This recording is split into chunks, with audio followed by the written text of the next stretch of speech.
মানে আমি আন্ডাররেটেডটা অন্য অর্থে বলি, অন্য অর্থে বলি, সেটাও মোশাররফ ভাই, মানে টাকা পয়সার অর্থে আমি বলতেছি না, মানে আমি বলতেছি ইউজের জায়গা থেকে, মানে ব্যবহারের জায়গা থেকে, মানে ওনাকে না আমরা পুরোপুরি ব্যবহারটা করতে পারি। নেটফ্লিক্স এবং অ্যামাজন প্রাইমের যে জিনিসগুলোই পাই এগুলো দেখে দেখে দেখে ফেলি আর কি। অনেকগুলো হয়তো নাম জানি না, কিন্তু দেখে ফেলি প্রচুর। মানে আগে যেরকম প্রচুর বই পড়তাম, এখন প্রচুর, গত কয়েক বছর ধরে প্রচুর দেখা হয়। আচ্ছা আচ্ছা, সেক্ষেত্রে ন্যাচারাল অ্যাক্টিং, ও আসলে অ্যাক্টিং করে না এখন। কাবিলা হিসাবে এখানে করছে যতটুকু আমার কাছে মনে হচ্ছে খুবই ন্যাচারাল। এখন অন্য কোনো চরিত্রে আর কতটুকু কী হয় সেটা আসলে দেখার বিষয়। এই চ্যালেঞ্জটা আসলে ওকে নিতে হবে। কন্টেন্ট এরকম পাওয়ারফুল হচ্ছে। ইরানে তো ধরেন মানে কোনো কিছুই না, একটা ছেলে মেয়ে তো হাত পর্যন্ত ধরে না। দুইটা রেস্ট্রিকশন আছে, একটা হলো রিলিজিয়াস আর একটা হচ্ছে পলিটিক্যাল। এত লিমিটেশন নিয়ে ওদের তাহলে এত এত ভালো ভালো ছবি কিভাবে সম্ভব হচ্ছে?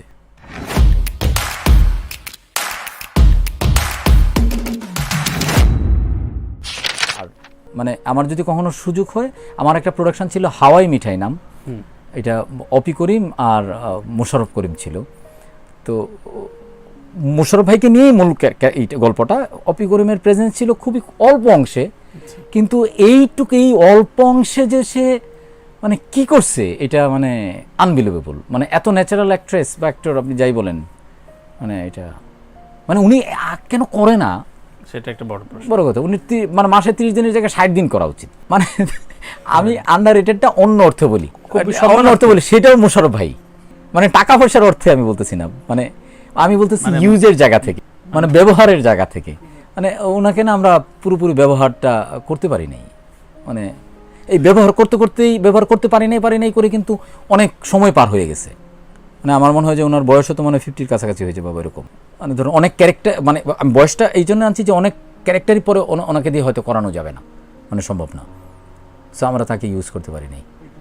মানে ওনাকে ফিল্মে ব্যাপকভাবে ইউজ করা উচিত ছিল, ফিল্মে একদম ব্যাপকভাবে ইউজ করা উচিত ছিল। দেখেন এই যে অনির্বাণ একটা ছেলে আসছে, ওরে বাবা, আপনি তাকেও কিন্তু আপনি আপনার ওই হিসাবে ম্যাচ পিপলে এসেছে ক্যারেক্টার আর্টিস্ট, হ্যাঁ অবশ্যই, বুঝছেন কি দুর্দান্ত করে। মানে নওয়াজুদ্দিনের কথা আমরা বাদই দিলাম, বুঝছেন। সো মানে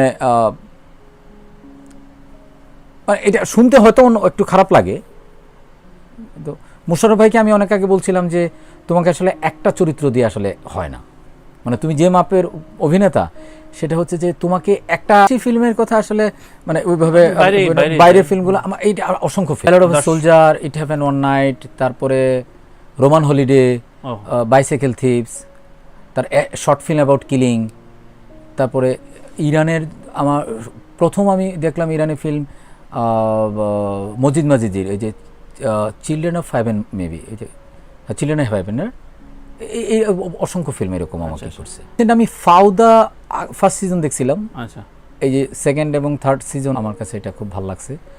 আর মানে নেটফ্লিক্স এবং অ্যামাজন প্রাইমের যে জিনিসগুলোই পাই এগুলো দেখে দেখে দেখে ফেলি আর কি। অনেকগুলো হয়তো নাম জানি না, কিন্তু দেখে ফেলি প্রচুর। মানে আগে যেরকম প্রচুর বই পড়তাম, এখন প্রচুর, গত কয়েক বছর ধরে প্রচুর দেখা হয়। আচ্ছা আচ্ছা, আমার মনে হয় সম্ভব যদি একটু একটু একটু একটু মানে একটু ফ্লেক্সিবিলিটি দিতে হবে, একটু ফ্রিডম দিতে হবে। একটা হলো ফ্রিডম, আর একটা হলো আমাদের নিজেদের মানে টিমদের আর একটু গোছানো হইতে হবে। মানে এটা কিন্তু আসলে ইটস নট অনলি টেকনোলজি, এটা টেকনোলজির ব্যাপার না, কিন্তু আপনি কিভাবে ডিজাইনটা করতেছেন এটা খুব ইম্পর্টেন্ট, বুঝছেন। একদমই টেকনোলজির ব্যাপার না, আপনার কি চাওয়াটা এইটা টেকনোলজি ছাড়াও কিন্তু আপনি করতে পারবেন। মানে ধরেন কন্টেন্ট এরকম পাওয়ারফুল হচ্ছে। ইরানে তো ধরেন মানে কোনো কিছুই না, একটা ছেলে মেয়ে তো হাত পর্যন্ত ধরে না। দুইটা রেস্ট্রিকশন আছে, একটা হলো রিলিজিয়াস আর একটা হচ্ছে পলিটিক্যাল। এত লিমিটেশন নিয়ে ওদের তাহলে এত এত ভালো ভালো ছবি কিভাবে সম্ভব হচ্ছে? মানে তার কনসেপ্টটাই এইভাবে তৈরি না। ওই জায়গা থেকে হি ইজ ভেরি মানে কোঅপারেটিভ, ভেরি কোঅপারেটিভ, হ্যাঁ, এজ এ কোআর্টিস্ট। ও ন্যাচারাল অ্যাক্টিং, ও আসলে অ্যাক্টিং করে না এখন। কাবিলা হিসাবে এখানে করছে যতটুকু আমার কাছে মনে হচ্ছে খুবই ন্যাচারাল। এখন অন্য কোনো চরিত্রে আর কতটুকু কী হয় সেটা আসলে দেখার বিষয়। এই চ্যালেঞ্জটা আসলে ওকে নিতে হবে। আচ্ছা, মিশু সাব্বির, ও তো আসলে বুড়ো খুকো, ও তো আছেই, ও ঠিকঠাক, ও তো আমাদের পুরনো বন্ধু। কোআর্টিস্ট এটা খুব ভেরি অ্যাক্টর হিসেবে হি ইজ ভেরি নাইস, এবং কোআর্টিস্ট হিসেবে he is very supportive. Marzuk Russell, হ্যাঁ, আমি গুরু সালাম। তো সন্তানের মতো দেখে আমাদেরকে, তো বুঝেনি ব্যাপারটা, মানে লিটারেরি আর কি। মানে আমাদের সরোয়ার ভাইয়ের এখানে ঢোকার পরে উনি ছিল হচ্ছে গডফাদার হিসেবে, গডফাদার লাইক যে যে হ্যাঁ হ্যাঁ, তো সব কিছু উনি আমাদের আসলে, আমাদের বাজেট ছিল তখন আমার আর সুজনের, আমরা ট্রান্সপোর্ট হিসেবে 10 টাকা করে এটা ওই মজিদ ওই 10 টাকা করে দুজনকে আর 12টা লাগবে না, বুঝছিস না ব্যাপারটা। সো ই করতে তো আমাদের কাছে 10 টাকা তখন একটা বিশাল ব্যাপার, জানি না ভাঙছে কিনা, এটা ভাঙা না আসলে, এটা মানে মান অভিমান ওই প্রসঙ্গে আসলে না যায়। মানে ব্যাপারটা হলো কি, হয়তো আলাদা থাকা হচ্ছে, হয়তো তাদের তো যোগাযোগ আছেই, সেপারেশন সেপারেশন থাকে না, সেপারেশন একটা ফিল্ম আছে যেটা সেটা আমার খুব পছন্দের ফিল্ম।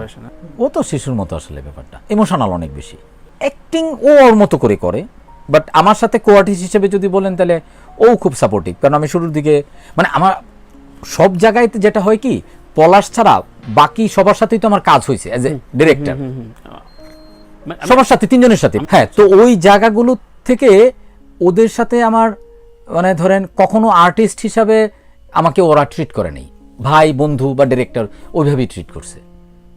সো আমার অনেক সময় আমার রিটেক নিতে হচ্ছে এটা, তখন ওরা হচ্ছে কাম অন ম্যান, এটা কি বলো এরকম, আমি না ইয়ে করতেছে। মানে আমি যখন ডিরেক্টর হিসেবে, মানে আমি তো খুব ডিরেক্টর হিসেবে খুব ডিক্টেটর, তো ওই জায়গায় যখন ওরা মজাও করে, মিশু মাঝে মাঝে মজা করছে, হ্যাঁ তুমি যে 3বার টেক দিছো, তোমার এনে দিলে তো বলতো যে এই 16 বাচ্চারা বের কর, সরি ফর দ্য ল্যাঙ্গুয়েজ, বের কর, ও অ্যাক্টিং পারে না কেন আসছে, তুমি তো এরকম এখন কেন করতেছো, এরকম ফানও কিন্তু আমাদের। কারণ হলো আমরা তো আসলে ওই জায়গাটা অনেস্ট না, তো মানে ওই নেগেটিভ জায়গাগুলো বলে না, না কৃপণ, মানে আমার কাছে যে অ্যাপ্রিসিয়েশনটা আসে এটা পজিটিভলি আসে, আমার কাছের লোকজনই যারা আছে ওরা করে, কিন্তু আরো মানুষ আছে যারা করতে চায় না, বা যে জিনিসটা করা উচিত নেগেটিভ দিকটা বলে না। এটা প্রতিদিন, মানে আপনি যদি আমার পোস্টগুলো দেখেন, ধরুন আমি একটা ইমোশনাল পোস্ট দিলাম, হ্যাঁ, যে কাউকে ইঙ্গিত করে বা কোনো একটা বিষয়, আমার একটা ফিলিংস আমি শেয়ার করব না, এই জন্যই তো ফেসবুক। তো এইটার জায়গায়, ওই ইমোশনাল পোস্টের জায়গায় এমন সব সিজন 4 টাকাটা কবে দিবেন, কত টাকা নিছেন, আপনি একটা চোর, আপনি একটা বাটপার, আপনি ময়মনসিংহের আপনি মান সম্মান নষ্ট করছেন, নানান কিছু এমনও জায়গায় গেছে যে আমি পোস্ট আবার ডিলিট করে দিছি, যে থাক। আর এখন আমি ইগনোর করি, যেটা বলবেই রিস্ক ফিল না, মানে ভাবি জিনিসটাকে কখনোই আলাদাভাবে দেখে নেই আর কি, মানে আহামরিও কিছু না আর এটা না, মানে ভাবি, মানে ধরেন আমি একটা কথা অনেক আগে বলছিলাম যে আপনি আমাকে যতটা সস্তা ভাবেন আমি ততটাই আমার নিজেকে দামি ভাবি। মানে বিষয়টা হলো এরকম যে ভাবির দিকটা হলো যে ওর তো আমার প্রতি এক ধরনের মূল্যায়ন আছে, যে ও মনে করে যে ও তো ডিজার্ভ করে সামহাউ, ও ওইভাবে ভাবে। আমি যদি ওইভাবে ভাবি না, আমার কাছে মনে হয় যে অ্যাক্টিং এর জায়গায় আমি আসলে কিছুই পারি না, ঠিক আছে, আমি জাস্ট করে যাই। পার্টিকুলারলি এটা নিয়ে কিছু করে নাই, ওনার একটা কাজ করলাম, মজার ঘটনা বলি, মানে ওনার যে নখদর্পণের বিষয়গুলো আছে, এটা হচ্ছে এরকম যে উনি রাতে আমাকে একদিন একটা টেক্সট পাঠাইলেন, জীবনবাবু, উনি আমাকে জীবনবাবু ডাকে, আপনার কি শিডিউল হবে? আচ্ছা, আমি ভাবলাম যে মজা মনে হয় কোনো কিছু, তো পরের দিন আমি দুপুরের পরে ওনাকে ফোন করলাম, যে আমি জানি যে উনি রাত জাগে হয়তো বেলা করে ঘুমাইছে, আমি বললাম বস কেমন আছেন, এই এটা জীবনবাবু, কথাবার্তা হইলো, খোঁজখবর নিলাম, আমি ভাবলাম শেষ সময় উনি বলে লোটাস আপনাকে ফোন করছিল। আমি বস কেন, বেশি কিছু বলা যাবে না, একটা কাজ করছি, আপনার কি শিডিউল টিডিউল হবে? তারপর আমার মজাতে চলে গেল।